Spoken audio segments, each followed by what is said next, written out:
Then you send me this morning, Gavin. A24 acquires Texas Chainsaw Massacre for movie and TV reboots. That's much more exciting than what we got last time around, which was Netflix, and that was a dog shit Texas Chainsaw Massacre. Yeah, well, not only was the last one on Netflix total dog shit, but basically every single Texas Chainsaw movie since the original has been total dog shit, right? Like, it's not one of those series where there's a bunch of hits in the catalog. It's really just the first one and then a sea of dog shit. Almost all the other Texas Chainsaw movies are pretty bad. You know, you could make a case for Texas Chainsaw 2 back in the 80s. That was kind of a weird, funny take on the subject matter. But after that, it just became total garbage. And all the most recent ones have felt really cheap and shitty and just uncreative, unimaginative. But here's finally something to be excited about. A24 acquiring Texas Chainsaw Massacre, and JT Mollner, I'm not exactly sure.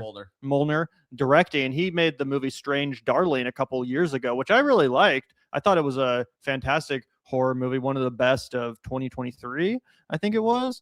But yeah, and not only is JT Mollner directing, but I guess Glen Powell is attached to star. He's a pretty mainstream kind of a movie star and charismatic guy. I've enjoyed a lot of his performances, specifically in Hitman by Richard Linklater. I think that role was like, you know, just written perfectly for the talents of Glen Powell. But I'm excited to see what else he has up his sleeve. And I could see him being a good lead for a horror movie like this. But really the main thing that excites me is A24 and JT Mollner, because I did really love Strange Darlings.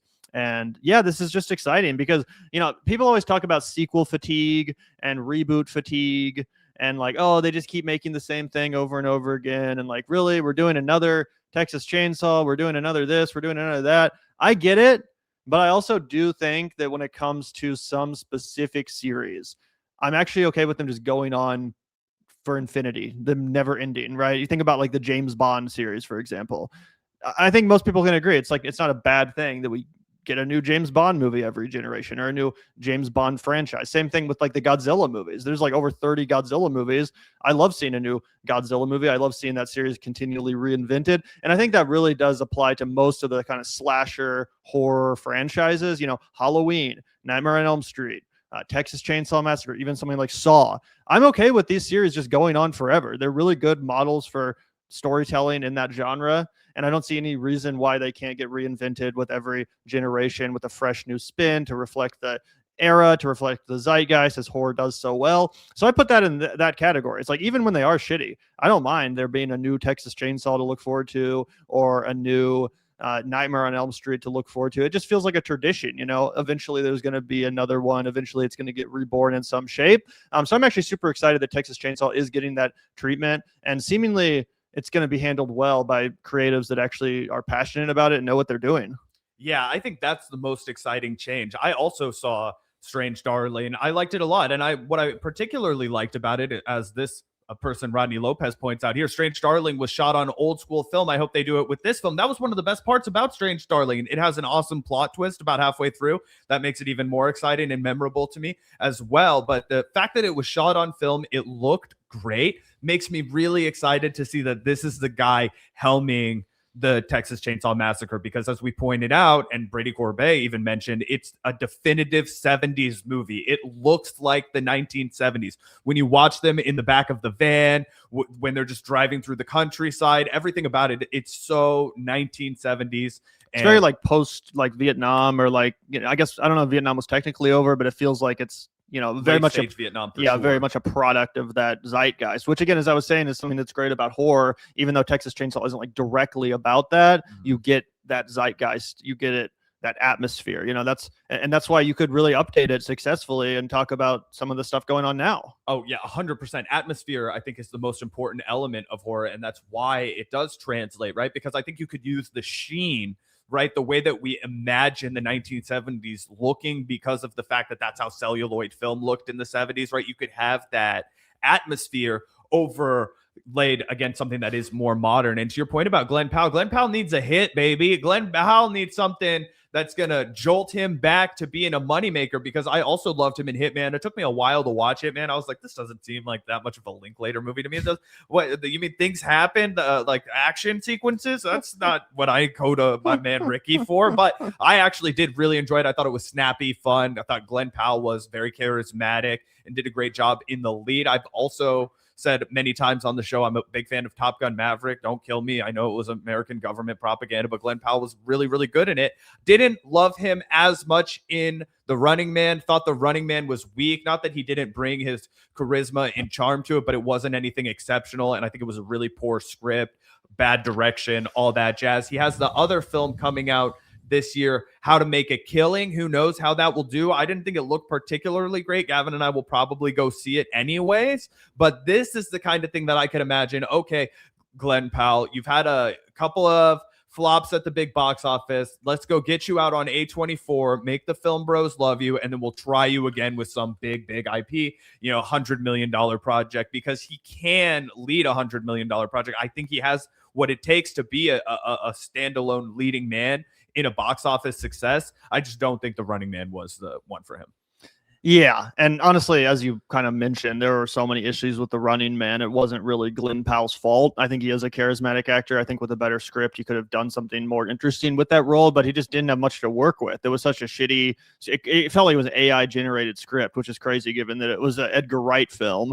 But either way, yeah, that was a total flop, a complete disappointment. But I have high hopes for the Texas Chainsaw. And like I said, I'm okay with the horror slasher series in particular, kind of never ending. There's something kind of comforting about it, like we were also talking recently about how apparently James Wan is returning to direct the next Saw movie, which I'm super excited about. I love the Saw franchise, again, even the shitty ones. And the fact that James Wan is returning to make the next Saw movie, again, that makes me happy. It's like, oh yeah, that's something comforting that I can look forward to at almost any point. It's kind of like the Olympics or something, like it's going to happen. There will be an Olympics in 4 years, or there will be another Saw movie in a couple of years. You can count on it because it's a juicy IP. They know they can keep milking it for a little bit longer to make. And that's the great thing about all horror movies. They're pretty much all super fucking cheap to make. In fact, usually it's if they have a big star in it, like a Glen Powell or something like that, what was it? Jenna Ortega was in the last Scream movie. Usually that's the most expensive part of the whole production, is just getting those stars. The actual productions of the films are quite cheap, which is why they're so, reliable. There's such reliable money makers for the studios. It's a pretty small investment, and usually they make more than what it costs to produce them, which is, again, something that's good for people like horror, which I do. Oh, yeah. Not only that, for people who like the cinema industry in general, as we've talked about, with Netflix potentially getting away with acquiring Warner Brothers. I know they say they're going to do a full theatrical run with the Warner Brothers properties. I don't buy it as much as they would like us to believe, if I buy it at all. And so when you think of more films that are going to get people out to the movie theater, because I think horror films are exciting to see with other people. They're exciting to see in the dark, a darkness that you're not going to be able to get most of the time at home. And I also think it's a really good date night to take somebody to go see a horror movie. It's exciting. It's a little bit titillating. It makes you feel like, oh yeah, I want to go get a little handsy after it's over. People like that kind of thing. It's thrilling. I'm serious. That's why people go to haunted houses. Like, you're more likely to feel like getting frisky if you're a little bit scared, if you've just had that adrenaline dump of a simulated life or death experience. That is why people go out to it. Like, you guys can pretend that the motivation behind 90% of civilization wasn't getting down and fucking, but as a single person, when I go to a horror movie, that's not why I go. Right, but I hear you, film bro. But if you were like, fuck, I don't go to the movies that often, but I want to go, and I'm a guy, I might be doing it as a date to break the ice. It's date number 3. We met on Tinder. How's it gonna go? I don't know. Let's see this fucking scary movie, and maybe that'll set the tempo. LOL. Muad'Dib says Zach's move is to pretend the brakes are broken, and he saves the day. Got to simulate that life or death experience, baby. Really, really get her wet. Wow.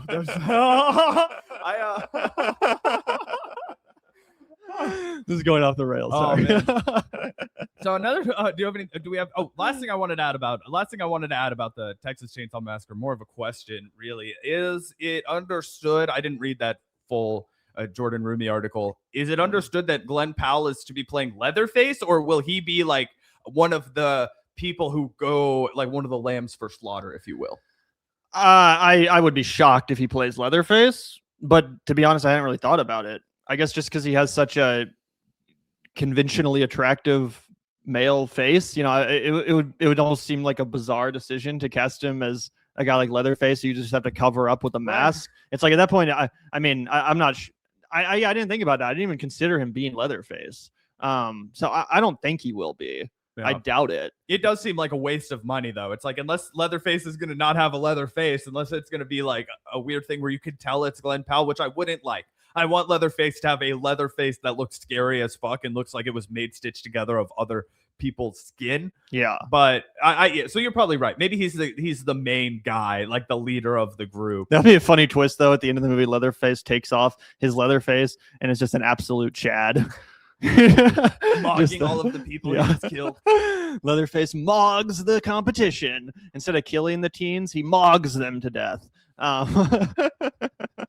But no, I don't think he'll play Leatherface. Usually in a movie like this with a slasher character and a mask like Michael Myers or Friday the 13th, usually the person they cast to play the villain is not like an A-list celebrity. Right. Usually it's like a stunt person or someone that can do the physical stuff with, well, it doesn't really matter that they're wearing a mask. So again, I'd be shocked unless they try to do some weird shit where it's like the origin story of Leatherface, and then like halfway through the movie, Glen Powell's character like turns into Leatherface and puts on the mask for the first time. I hope they don't do that, because I think so much of the power in the original film is like that you don't see the origin of Leatherface. He's just like this super weird, crazy person that comes out of nowhere.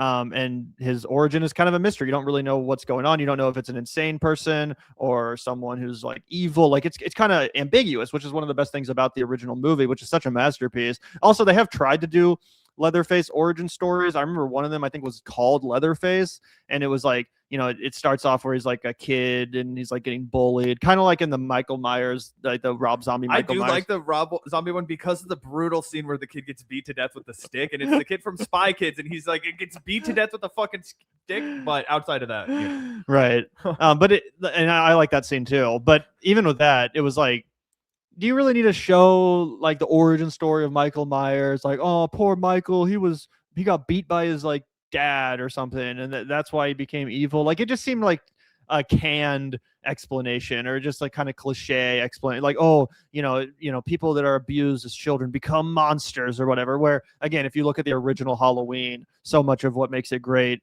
is the ambiguity. What the fuck is like wrong with this kid, Michael Myers? There is no explanation. That's the point of the film. It's that evil is a force of nature that cannot be explained. Because again, if you look at the original John Carpenter Halloween and the opening scene, the iconic opening scene, which does serve as an origin story for Michael Myers, they don't explain it. His parents seem totally nice. He lives in a nice house. He's not being bullied or abused, right? But he just randomly butchers his sister. And that's what's so scary about it, that anyone could do that, including a fucking child, because he was born evil and there is no explanation. It's not some like nature versus, it's not some nurture thing. It's nature, right? That's what's terrifying about that movie. And to over explain it, I think, takes away a lot of that ambiguity. So in the same way, I hope they don't do some stupid, origin story for Leatherface. No, I completely agree. In fact, just yesterday, Salisa and I were talking about David Fincher. And one of the things that makes David Fincher really, really strong is that in none of his films does he ever really go into the backstory and the motivation of the primary evil person. So it's not like we hear about some tragic story from Mark Zuckerberg and why he decided to go be a what about getting broken up with? Well, right, but you don't like learn about his childhood. Like, it's not like, hey, let's go back and watch him like sell or like refuse to sell this thing, right? We don't find out about the tragic backstory of the guy that is in the Zodiac, right? He's just working at the hardware store at the end. We don't, you don't ever learn the background of Kevin Spacey in Seven, because those figures that you just want to be supremely evil, the mystery and the fact that you only know very selective information about them allows the director and allows the storyteller to like fuck with you more, because you're thinking about all of those things, and then you're more ripe to be shocked by what they do throw in front of you.